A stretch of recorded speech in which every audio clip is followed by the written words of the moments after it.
ये मत भूलो कि यहाँ पूरे मैसेडोनिया के एक से बढ़कर एक से बड़े योद्धा मौजूद हैं। तुम उनका सामना नहीं कर सकोगे। अब चुपचाप जाकर एक कोने में बैठ जाओ। पिताजी, आपको भी मुझ पर भरोसा नहीं है? भरोसा था मुझे, जब बचपन में ही तुमने 9 सितारों को पा लिया था, मगर तुम्हारी उस शक्ति ने तुम्हारी माँ को खत्म कर दिया। माँ के जाने का गम मुझे है पिताजी, इसीलिए तो मेरी शक्तियाँ भी माँ के साथ ही चली गयी। इसीलिए तो कह रहा हूँ कि तुम आज इस मुकाबले में भाग नहीं ले सकते। भाग तो मैं लूंगा पिताजी, चाहे आप साथ दो या ना दो।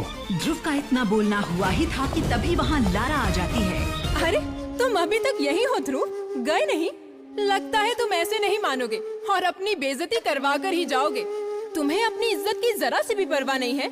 नहीं लारा, बात इज्जत की नहीं प्यार की है। अगर मेरा प्यार तुम्हें मेरे पास वापस नहीं ला सकता तो मैं इस मुकाबले में तुम्हें जीत कर रहूंगा, और मुझे भरोसा है कि मैं तुम्हें साथ ही लेकर जाऊंगा। ये हीरोगिरी शक्ति मैदान में दिखाना, पर हाँ, अगर ध्रुव तुम जीत गए तो खुशी खुशी मैं तुम्हारी हो जाऊंगी, और अगर हारे तो आज मैं तुमसे मुकाबला करूंगी, और उसका मतलब तो तुम जानते ही हो, मौत। इतना बोलकर लारा वहाँ से चली जाती है। ध्रुव के पिता अरेंद्र भी अब अपने बेटे की जिद के तले दब जाते हैं। ध्रुव मुकाबला करने के लिए आगे बढ़ता है। सबसे पहले उसे हजारों टन के आग के गोले को दूर तक फेंकना था, और आज ध्रुव से दर्जे में कई बड़े योद्धा यहाँ आए थे, जिनके पास जो टेक्निक्स थी वो ध्रुव के पास नहीं थी। आखिरकार हिम्मत जुटाकर ध्रुव आगे बढ़ता है।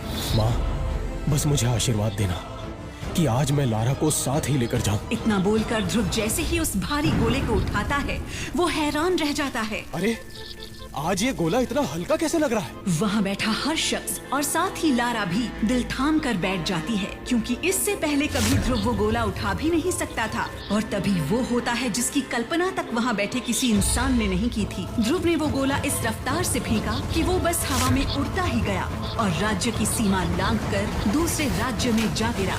ये अब तक का सबसे दूरी पर जाने वाला गोला था, मगर तभी अचानक पूरे शक्ति स्थान पर अंधेरा छा जाता है और एक हरी रोशनी भरी बिजली सीधे जाकर ध्रुव पर गिरती है, वो भी उस अंगूठी में जो ध्रुव को उसकी माँ ने आखिरी निशानी के तौर पर दी थी। अचानक ही ध्रुव के सामने अंधेरा छाने लगता है और उसी बेहोशी में उसे एक बूढ़े आदमी का चेहरा दिखाई देता है। मैं तुम्हारा ही इंतजार कर रहा हूँ।